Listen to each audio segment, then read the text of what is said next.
네, 자 시장의 이슈 속에서 유망주를 발굴해보는 순서입니다. 자, 오늘은 삼성증권 투자정보팀의 이혁진 선임연구원 자리하셨습니다. 안녕하세요. 네, 안녕하십니까. 네, 반갑습니다.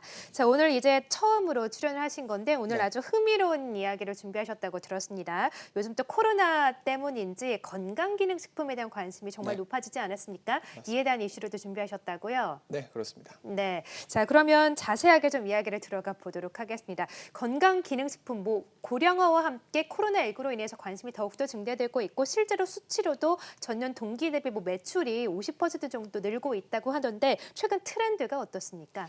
예, 맞습니다.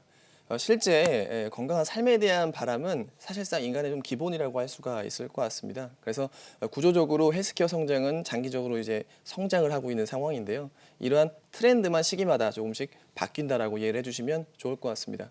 그런데 최신의 트렌드가 사후에 치료라든지 이런 쪽보다도 네. 예방으로 옮겨가고 있는 상황입니다. 네. 정확하게 예방으로 말씀을 좀 드리면 실제 진단이나 백신 또는 말씀드릴 이제 건강기능식품 이런 시장들이 예방에 해당되는 업종들인데요. 제가 오늘 말씀드릴 부분은 바로 건강기능식품입니다. 올해 최근에 지금 가장 큰 트렌드 변화는 두 가지 정도가 있을 것 같습니다. 첫 번째로는 구조적으로 고령화 인구 전체 확대가 진행되고 있는 상황이고요. 그리고 지금 말씀드릴 두 번째, 코로나19 바이러스 확산으로 이런 건강에 대한 실제 사람들의 관심이 확대되었다라는 측면입니다. 앵커님께 한번 궁금한 것이 있는데요. 실제 하루에 영양제 몇 개나 드십니까? 그러니까요. 저도 오늘 또 이슈가 있어서 네. 좀 세봤더니 기본적으로 비타민, 유산균, 네. 루테인까지 기본 3개는 먹고 더 네, 먹을 땐 맞습니다. 4개 정도 먹는 것 같아요. 네, 저보다 조금 덜 드시는 것 아, 같은데요. 그래요? 네, 많이 저는, 드시는군요. 예, 제가 네. 좀 건강 염려증이 좀 있다 보니까 한 7개 정도 먹고 있습니다. 네. 예, 그런데 중요한 것은 이런 것 같습니다.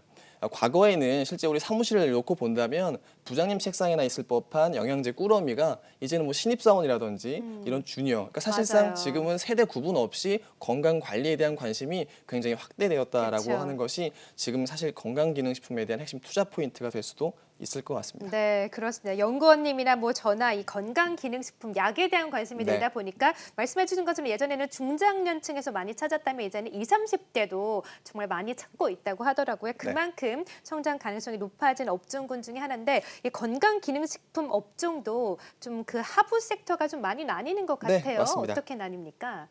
하부 섹터라고 한다면 우리가 가장 유통상에서 이제 볼 수 있는 네. 어떤 종근당이라든지 그쵸. 대형 CJ라든지 제약사. 네. 이런 제약사들이 있을 것 같고요.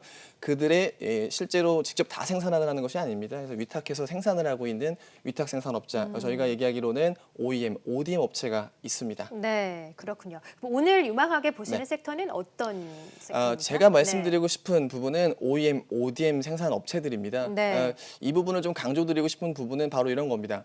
앵커님께서는 밀크시스를 과연 5년 전에도 아셨습니까? 밀크시스 최근에 알았던 것 맞습니다. 같아요. 네. 루테인도 마찬가지시죠. 예. 한 5년 전만 하더라도 우리는 이른바 종비라고 얘기하는 네. 종합 비타민만 많이 먹었는데요. 네. 실제 밀크시스라든지 최근에는 루테인 그리고 또 하나는 요즘에 잠을 잘 자는 네. 이런 건강기능식품 등 아. 굉장히 트렌드가 계속 바뀐다라는 예. 것입니다. 전방 산업체 같은 경우에는요, 이런 트렌드에 이런 대응을 다 일일이 해야 됩니다.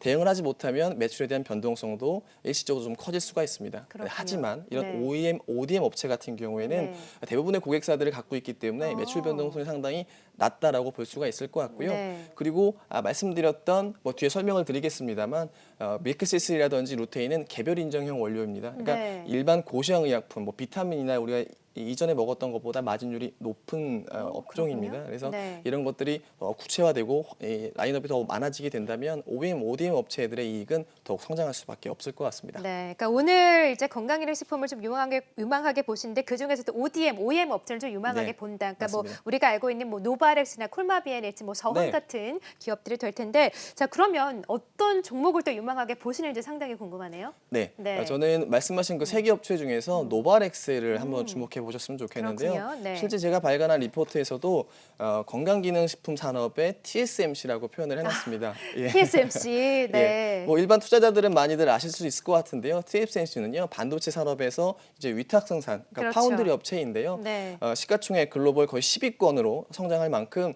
생산업자임에도 불구하고 그 기술력이 뛰어나기 때문에 시가총액도 상당히 크고 이익도 상당히 높다라고 보시면 될 것 같습니다.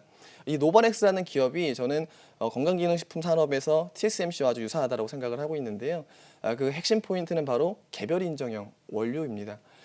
개별 인정형 원료라는 거는 이제 우리가 먹는 영양제는요 크게 네. 두 가지로 나뉩니다. 예. 고시형, 뭐 예를 들면 비타민이라든지 그다음에 많이들 어른들 드시죠 홍삼이라든지 네. 이런 고시형 허가만 받으면 생산할 수 있는 의약품이 고시형 원료고요. 네. 하지만 노바렉스가 핵심적인 경쟁력을 갖고 있는 것이 개별 인정형 원료입니다.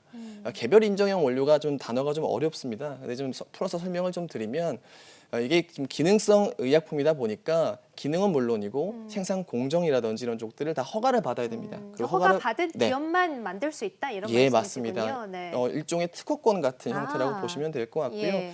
정확하게 예를 좀 들어드리면 루테인, 밀크시슬, 네. 다이어트 의약품 이런 것들이 다 개별 인정형 원료입니다. 네. 근데 개별 인정형 원료를 제가 강조드리는 부분은 실제 고시형 원료를 생산해서 생산하는 이제 위탁 생산업자들은 경쟁 강도가 좀 높아질 수도 있습니다. 다만 이런 개별 인정형 원료 같은 경우에는 4년 이상의 좀 개발 기간이 필요하고요. 네. 실제 개발 비용도 5억 원 이상 들어가는 산업이기 때문에 이 개별 인정형 원료를 많이 갖고 있는 노바렉스가 장기적으로도 상당히 높은 진입 장벽을 갖고 있는 산업이다라고 이해해 주시면 좋을 것 같습니다. 네, 자 그런 의미에서 오늘은 이 노바렉스를 유방주로 가지고 오셨습니다. 말씀해주신 것처럼 개별 인정형 원료 강점을 보유하고 있는데 이제는 뭐 이런 약을 사는 것뿐만 아니라 이런 네. 약을 또 제조하고 있는 이런 노바렉스 같은 네. 종목을 사는 것도 좋을 것 같다는 생각이 들어요. 같이 사시면 같이? 네, 맞습니다. 네, 같이 사야겠군요. 자, 그럼 노바렉스 지금 투자 네. 포인트를 말씀해 주셨는데 더욱더 성장을 할 만한 모멘텀 네. 좀 더 보유하고 있을까요? 예, 그렇습니다.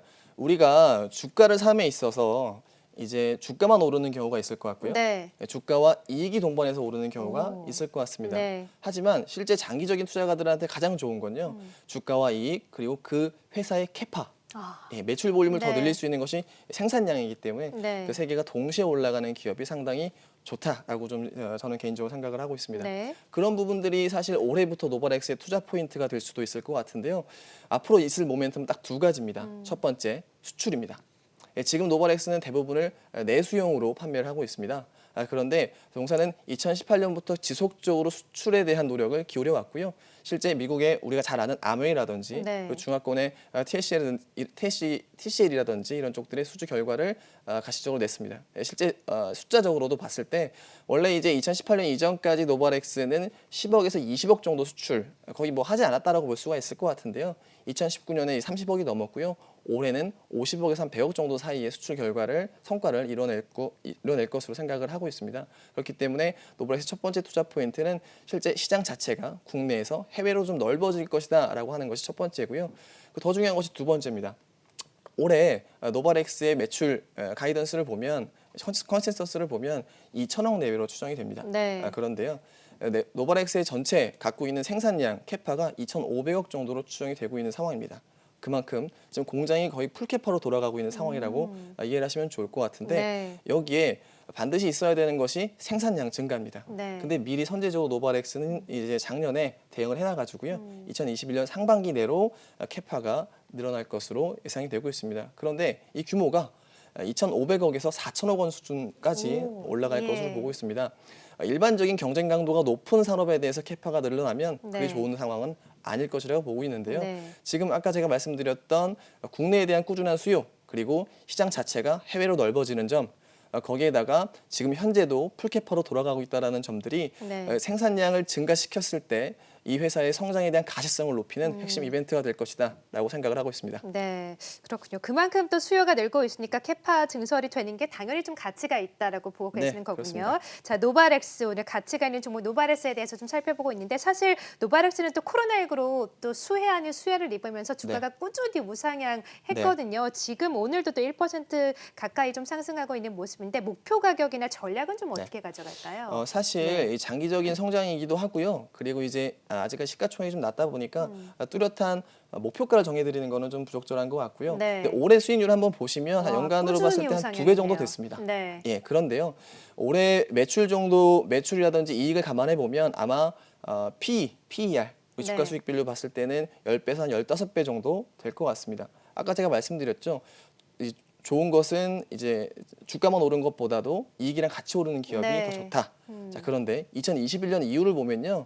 이 이익을 더 늘릴 수 있는 생산량까지 늘어난 상황입니다. 그렇게 되면 지금 밸류에이션도 그렇고요. 그다음에 2021년도 시작될 수 있는 리레이팅 포인트들을 감안하면 네. 지금 많은 투자가분들께서 지금 수준에서 딱 보시면 2배 올랐는데 그러니까 연초 어떻게 대비 2배 속도랄까. 올랐더라고요, 주가가. 예, 이런 걱정들을 하실 텐데요. 네. 우리 요즘 투자가들은 또 단타 안 하십니다. 네. 예, 장기적인 관점으로 보신다면 노벌엑스 지금 뭐랄까요, 속된 말로 뭐 꼭지 이런 네. 걸 논할 때는 아직 아니다. 네, 라고 말씀을 드릴 그렇군요. 수가 있을 것 같습니다. 네, 알겠습니다. 자, 노바렉스에 대해서 살펴봤습니다. 연초 대비 주가가 2배 올랐지만 여전히 꼭지는 아니다. 더 추가 상승할 가능성이 있다라고 보고 계시네요. 자, 오늘의 건강기능식품 업체입니다. 노바렉스 살펴봤고요. 지금까지 이혁진 연구원과 함께했습니다. 고맙습니다. 네, 감사합니다.